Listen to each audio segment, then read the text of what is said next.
Hello and welcome to RedShark TV. Coming up in the show, we'll be talking to Richard Payne, who is Holden's Head of Technology, about the new Panasonic DVX 200. We've seen some amazing things at IBC this year and we've picked out a few of our favourites to show you in detail. We'll be talking to EMC's internal production unit, and we have an interview with Dr. Andrew Cross, who is the President and CTO of NewTek. Now, I'm really happy to say we got Richard Payne from Holden here. He's the Head of Technology, and he's going to show us the new Panasonic DVX 200 camera. How are you doing? Thanks for coming along. Oh, I'm really happy. I'm very happy to be here, and especially happy to have finally a production version of the Panasonic DVX 200. Is it actually shipping? It is, that's right. They shipped last week, so there are a few lucky people around the UK, or quite a few actually, have already got one of these in their sweaty hands. But this is the first time I've seen a production one today, actually. All right, I saw one a few weeks ago. I think it's a great camera. It's an all-in-one, isn't it? It doesn't have interchangeable lenses, and it's also really versatile. So we could potentially use it for a show like this on a tripod, yes, in a studio, or at the other end of the scale, you could use it to make a film with, a cinema film. That's right. It's because of the fact it's got a large sensor as well as having a 13 times zoom lens. It's the combination of the sensor and the built-in zoom lens which makes it unique, really. And it also, like you say, makes it suitable for even studio production. Because we're using the Blackmagic studio cameras here, aren't we? And it's a similar size sensor to those. It's a Micro Four Thirds sensor in this, so you can get shallow depth of field if you use wide apertures quite easily. There are advantages, aren't there, to having a camera with a fixed lens, apart from the obvious one, which is that you don't have to buy a whole suitcase full of lenses. Yes, you know, I've done shoots on beaches or in dusty situations where you're just absolutely paranoid to take the lens off the front. But the real technical advantages are you can tune out any chromatic aberration or any barrel distortion. So you can get electronically filter out any issues with the lens because you know exactly what the lens is going, how it's going to react. So in a sense, because the camera is so intimately aware of the characteristics of the lens. That's right. As you say, you can tune out any... The electronics have been designed just to work with this lens. Yes. It doesn't have to work, you know, back focus works, so if you zoom in, focus sharply and come back, you know you'll have pin sharp focus. And you just can't get that with interchangeable lens cameras. And what is the glass on this? Who's made the glass? It's Leica, so the quality is a quality assured. name. It's a 12.8 to 167mm lens, which equates in 35mm terms to about 28 to 385mm, and it starts 2.8 aperture at the wide end, and it ramps to about 4.5 when you're zoomed right in. So in order to get shallow depth of field, obviously you can either be at 2.8 and be wide open, but as you zoom in anyway, you get shallower depth of field. So you can keep shallow depth of field throughout the range when you use a camera like this. And what's the codec, and how is the video stored? Well, that's the other sort of unique feature of the camera. It's using low-cost SDHC cards. So we're able to use it. It needs to use class 3 for its party trick, which is UHD at 50 frames a second or 60 frames a second if you're over the pond. So we're able to use really £30 64 gig cards in order to hold about 55 minutes of UHD at 50p. So this camera doing UHD at 50p onto cheap media means that we can use it for sports and events where you're not really in control of what's going on in front of you. Whereas if you're shooting stuff at 25p and a bus goes straight past or people are running past, obviously you get that staccato movement. Yeah. So it again makes it much more flexible in the field. So roughly what does it cost? The list price is about £3,400 or so. And so that's excluding that. But obviously if you Google it, you'll find out what the street price is coming out at. But considering that what you're getting is this fantastic lens at the same time as the camcorder, I think it's an absolute bargain. I'd be tempted to get a camera like this if, if I wasn't going to have to carry a flight case around with all the lenses. And also spend a fortune on storage. I think it makes a lot of sense to me. And yes, and also, as we've said, the ability to tune the camera to the sensor is very important, because I know anyone who does stills to any great degree knows that within Lightroom you can tune out any lens issues within the editing software. Yeah. But being able to do it in camera, it's a very different thing. There are no editing programs at the moment which currently let you tune out lens defects within the editing. So what is the actual pixel resolution of the sensor? Well, they're keeping fairly tight-lipped about the different resolutions, but I think when you're shooting full HD, you're shooting using about 16 megapixels on the sensor.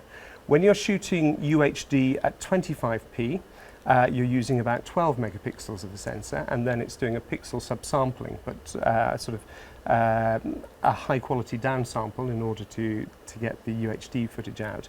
And you're using native pixels, so using about 8 megapixels when you're shooting. So you have a one-to-one UHD. relationship That's between right. the pixels on the sensor Exactly. and in your should final give you image. very clean, very zero aliasing when you're shooting at 4K at 50p or UHD at 50p. There's another mode. There's 24 frames a second. It will do 4096 by 2160. So that's about 13. I think that uses about 13.5 megapixels. So you've got to be a bit careful, because the crop factor varies depending on what you're shooting. So you'll actually get a wider angle image out of this when you're shooting using HD or 4096 by 2160 modes than you will if you're shooting 50p. So when you're shooting 50p, the lens is the equivalent of about a 37mm, but when you're shooting 25p, it's more like about 32mm. So the crop factor varies depending on what you choose to shoot. So I guess as long as you're aware of those things in advance, you can plan around them. That's right, exactly. And to be honest, it's a fairly subtle difference. You may have to go back 2 foot in certain situations if you want to shoot at 50p, or you may decide that if there's less movement in that scene, that you're happy to shoot 25p in those situations. So what about the autofocus? The autofocus is excellent. Considering this is a 4K large sensor camera, that sort of camera can be terribly difficult to focus, especially in a sort of run and gun situation.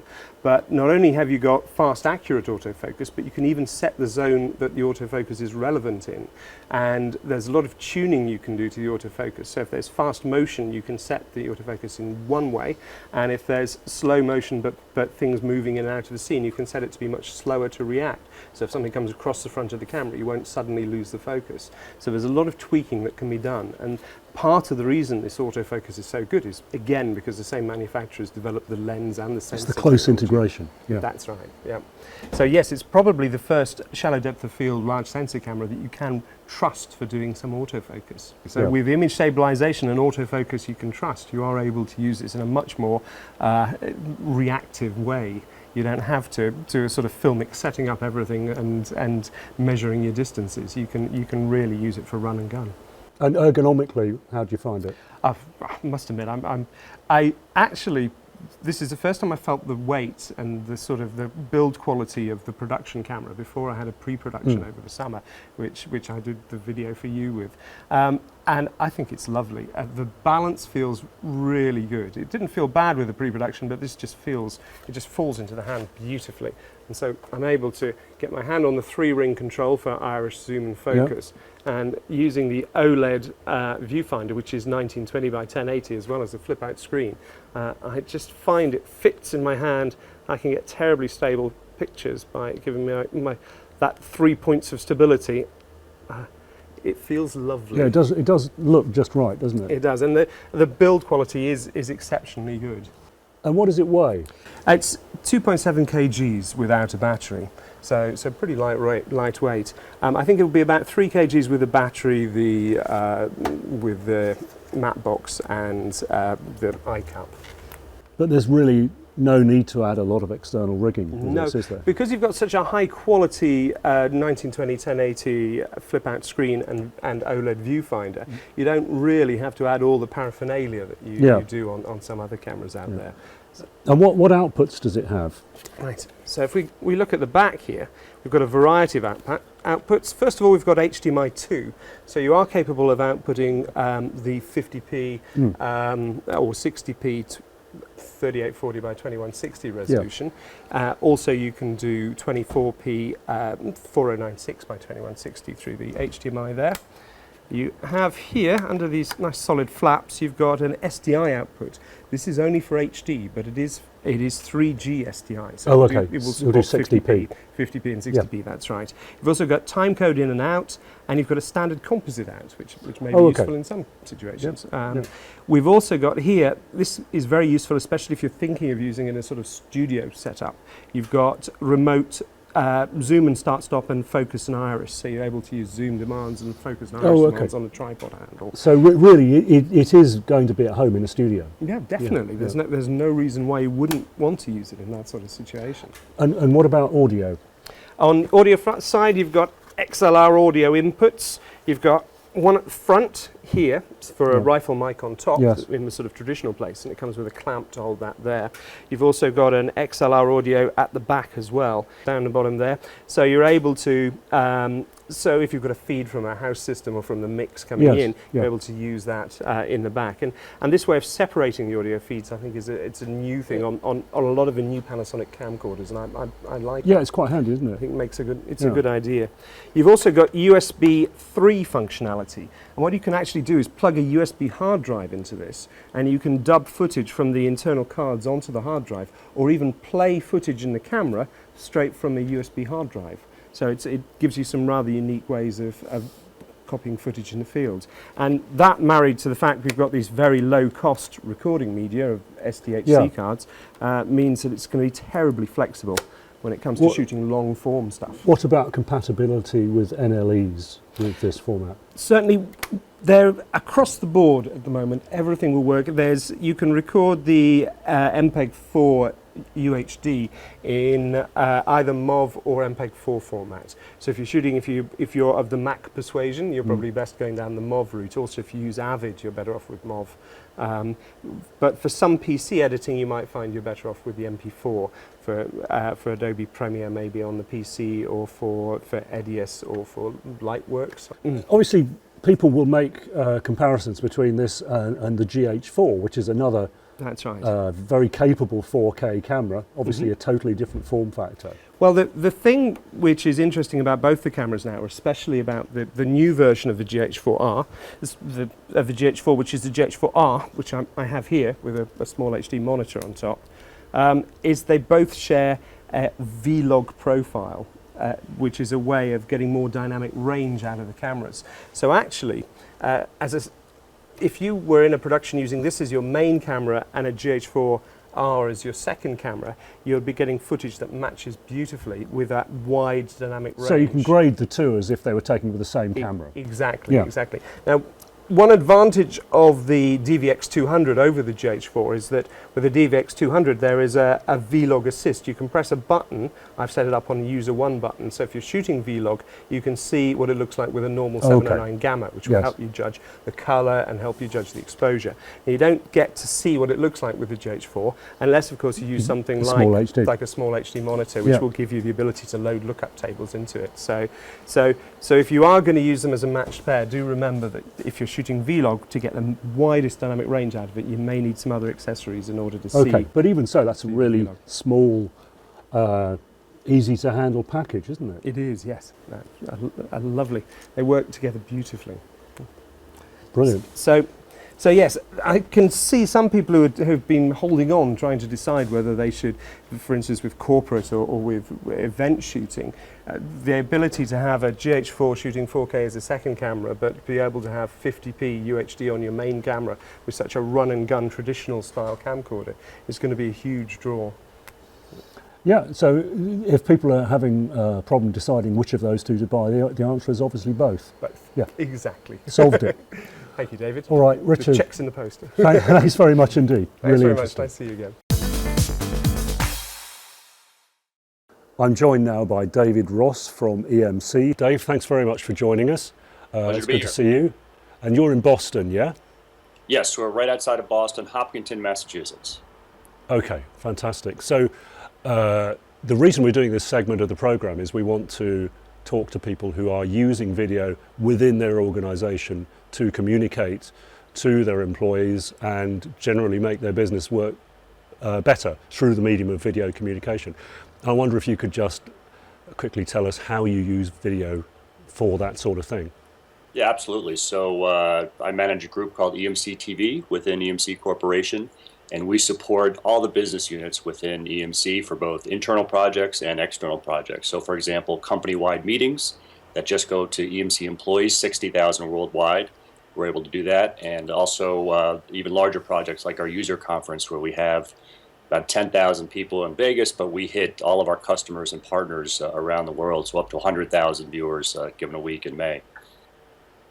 So it's really a way of getting a message across effectively to large numbers of people. I mean, it sounds like you have, probably more employees than the average small television channel might have viewers. So presumably, you're pretty well versed and pretty slick about this. I mean, how do you go from, receiving the message that you want to get across to your audience? How do you turn that into real video content? That's a great question. So we're lucky in our group at EMC TV to have former video professionals, television people, news people within our department. We're a very small department. We only have 5 people in our office here. We also have an office on the West Coast that does more documentary type programming. But we're all well versed in news and live event programming. So we have a lot of history and experience of taking a message and tailoring it for the audience and turning what a business unit might want to deliver into a full broadcast for them. So if we could break it down a little bit, what would be the stages that you go through to produce a polished piece of video content?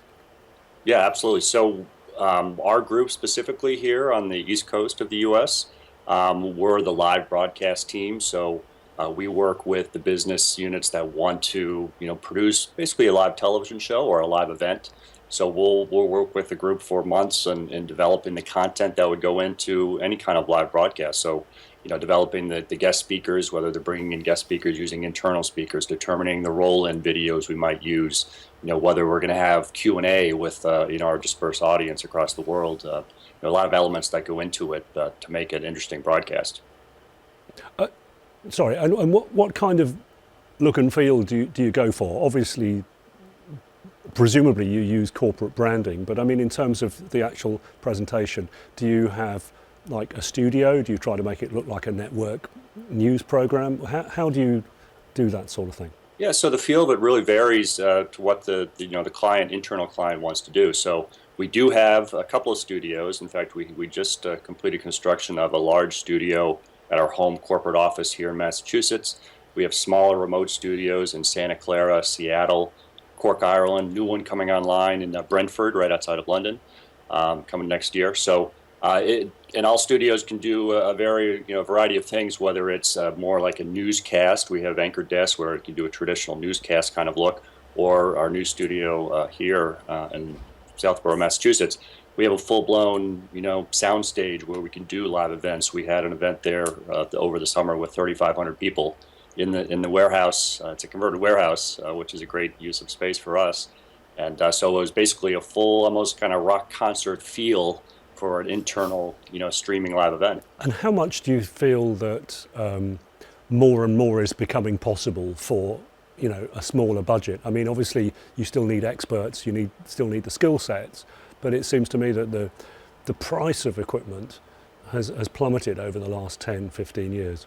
Yeah, absolutely. So what's great about the TriCaster for us and all the equipment that we use these days is really the return on investment for a really small investment, considering what you would have to spend 10, 15, 20 years ago.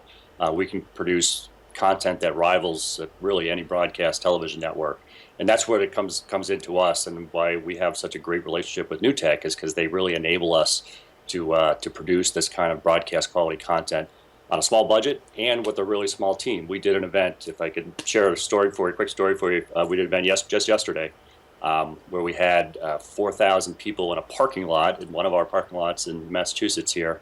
It was total customer experience day. But we had actually, for that event, we pulled in a couple of vendors to make a larger crew. So we had a crew of 6 people to do this event, we had 8 cameras, including a jib. We used remote cameras. We had multiple sets. We had man-on-the-street interviews.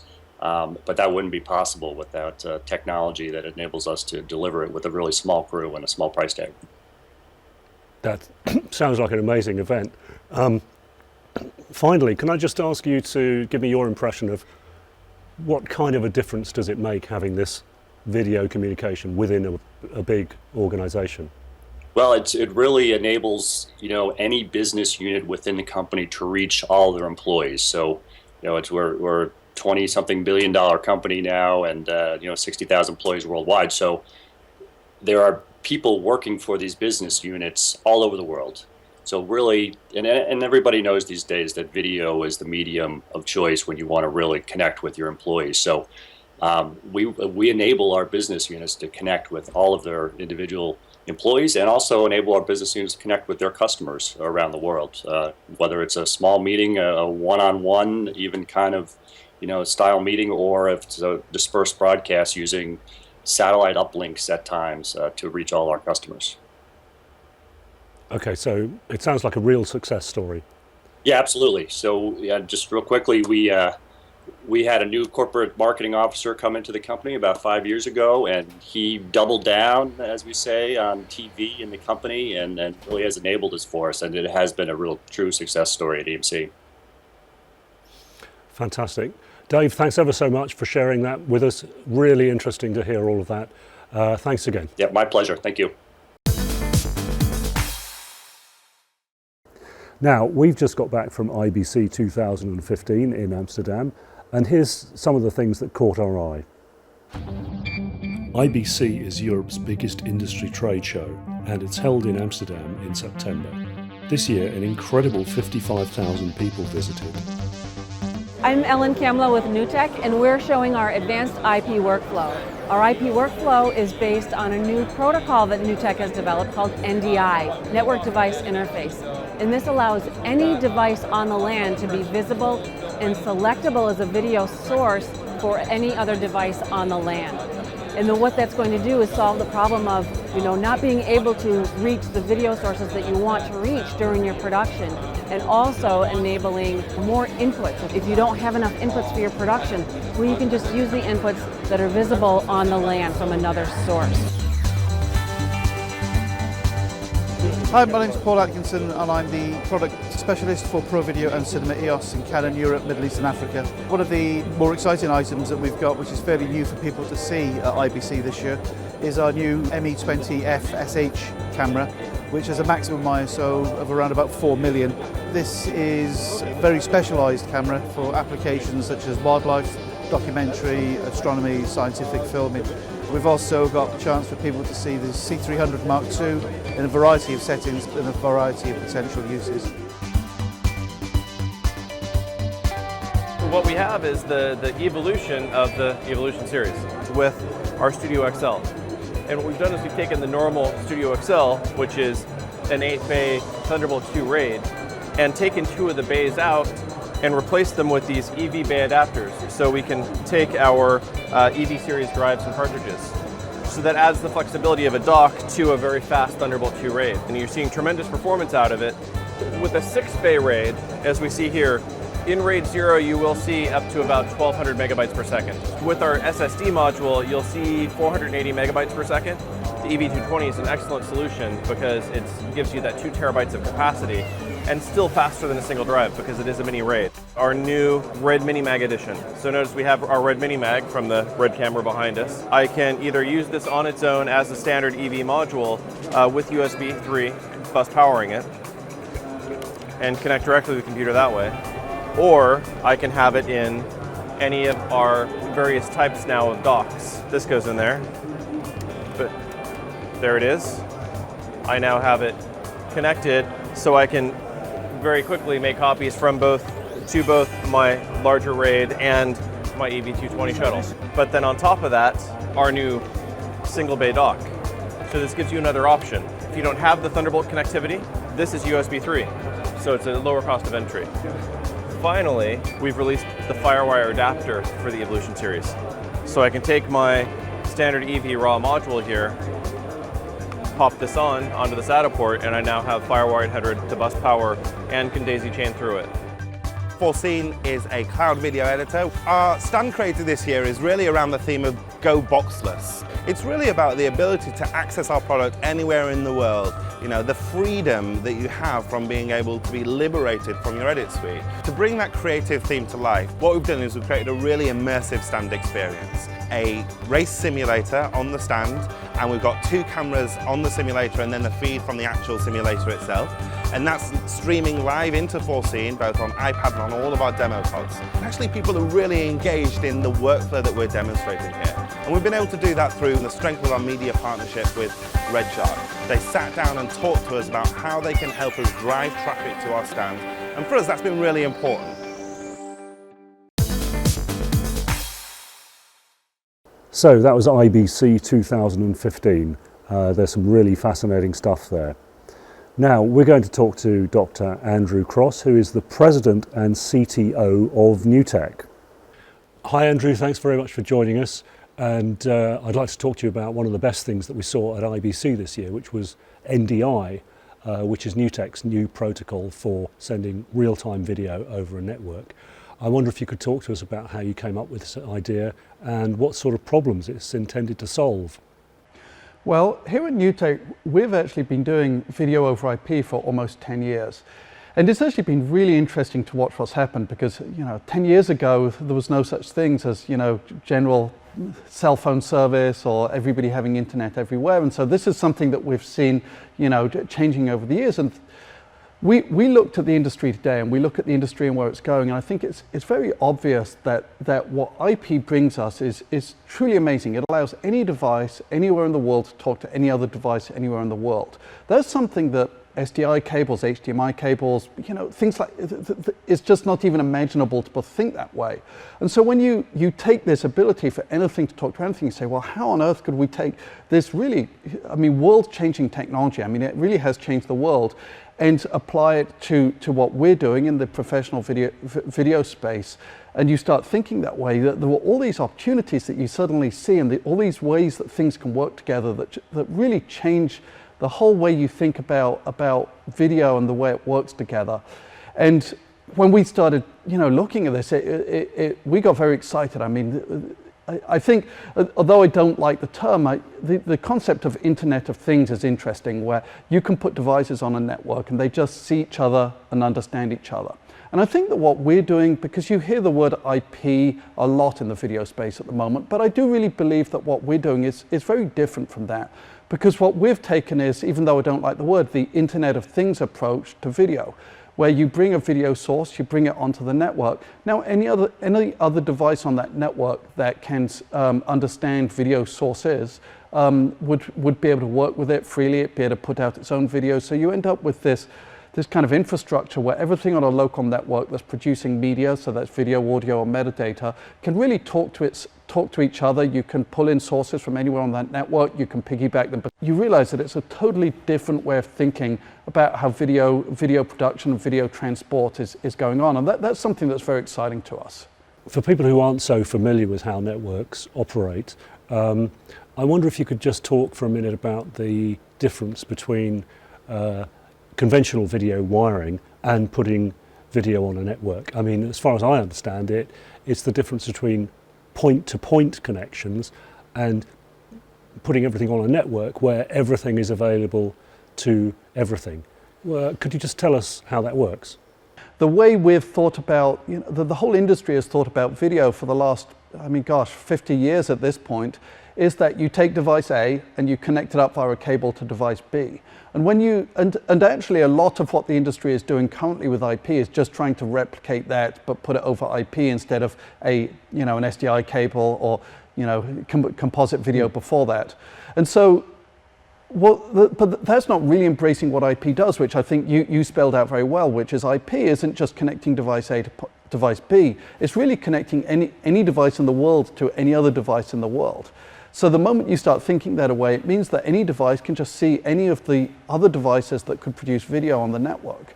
And so I think that is a very key fundamental difference between working over IP and working in kind of more traditional SDI-based video environments. So NDI is a bit like a real-time video internet where addressing video is as simple as addressing an email, perhaps. That's the goal. Obviously, there are going to be, I mean, like everything like this, you know, I mean, the way in which actually maybe the most interesting thing to me is I strongly suspect that the way that this is going to get used is not the ways that we're even thinking about now. I think that the potential is huge, and we see all these cool things that people can do with it. But I've even had, as we're developing the final APIs and we're working with some beta customers, they're making suggestions of ways to use this that I had never considered, and that's maybe the most exciting thing of all.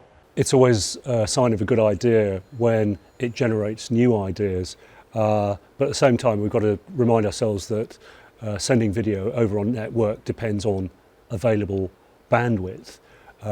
Presumably you've built in all kinds of flexibility for the future with NDI. That is correct. So NDI on its own, as it exists today, will take video and expose it on a local network, or as you said, a wide area network. But it's relatively easy, and I know of at least a few companies who are working on things that bridge local area networks, so that it takes sources that are on one local area network and basically bridges them over a lower bandwidth connection with better compression onto a second local area network. And so now these networks just see each other. You can easily detect if a video source is being used, so you don't actually need to bridge all video sources from one network to another network. You can just bridge them dynamically as they're being used. And so actually it doesn't even take up that much bandwidth to share these networks. It's just dependent on how the video is actually being used, which once again is the kind of thing where if you're thinking in the traditional SDI world, concepts like that are just not even possible to think about. So at the very minimum we're replacing traditional video routing, but how do we do this? If I have a conventional camera, how do I get the output from that camera on the network? That is correct. In fact, I'm not quite sure what a traditional video router really completely means in the concept of IP video, because you know the routing is built into the overall protocol. Any device can see any other device, and so you don't need to patch them in any way. So it's a big message here. You don't need special devices to get your video onto the network. You just need your existing cameras and a capture card with a special piece of software.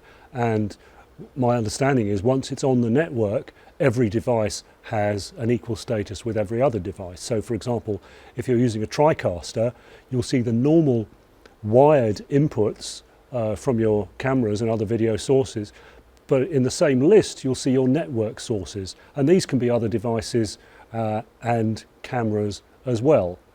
Cameras as they exist today have traditionally SDI or HDMI outputs, and so you're obviously, hopefully very soon we're going to start to see cameras with network outputs, which I mean they all have the technology internally to them. It's just a matter of building it and getting it into there. But there's obviously that always takes time. But you have a camera today that has an SDR or an HDMI output. Now what you can do today is you could attach that either to one of our products like a TriCaster. The moment it's connected to that product, that source is now visible to anybody else on the network, not just that product itself. We're working with all the major vendors of capture cards today, so that if you just hook it up to a capture card and run a little piece of client software on that machine, it will be exposed to the network as well. So if you're doing a production in one room in the building and you happen to have a camera with a capture card in another room in the building, they're just going to see each other.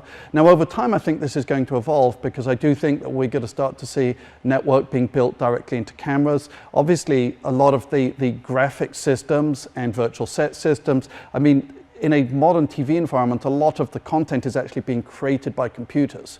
So those sources already are fully IP enabled, and we've worked with a really very large number of vendors already to get IP support into those, and for them it's a very natural leap. But I think it's just a matter of time before we see cameras having direct IP out. So once you're on the network, you can intercommunicate without any further conversions or processes. That's exactly right. So within our products, everything acts like it's a network source. Now some of these sources might be hooked directly up to the system, But to us, that really makes no difference. At the end of the day, everything is freely interchangeable. So every input within the product is treated equally. They can all be a source that's either local, they could be remote, they can be any resolution. They could have, you know, alpha channel or no alpha channel, audio, no. I mean, they're all completely, you know, equal. And the moment you go to network, things like resolution, number of audio channels, all these things they're just kind of how many more packets you want to send, which is very interesting, because now, you know, you're not necessarily, you're tied to how much bandwidth you've got, but you're not tied to, is this a 3G or 12G cable, or even the standards like that. I mean, everything can interoperate, even as resolutions, frame rates, audio channels and standards change, which is actually in itself a huge thing as well. Once it becomes IP, it's IP, and anything that understands that IP signal, irrespective of resolution, will be able to work with it. Well, that's absolutely fascinating. Thanks very much, Andrew, for joining us. Well, thank you. It's my pleasure. I always enjoy talking to you, and it's been a great conversation. Well, that's it for now. I'd like to say thank you to everybody who's taken part in the programme, and of course to all our sponsors. We'll see you again next time.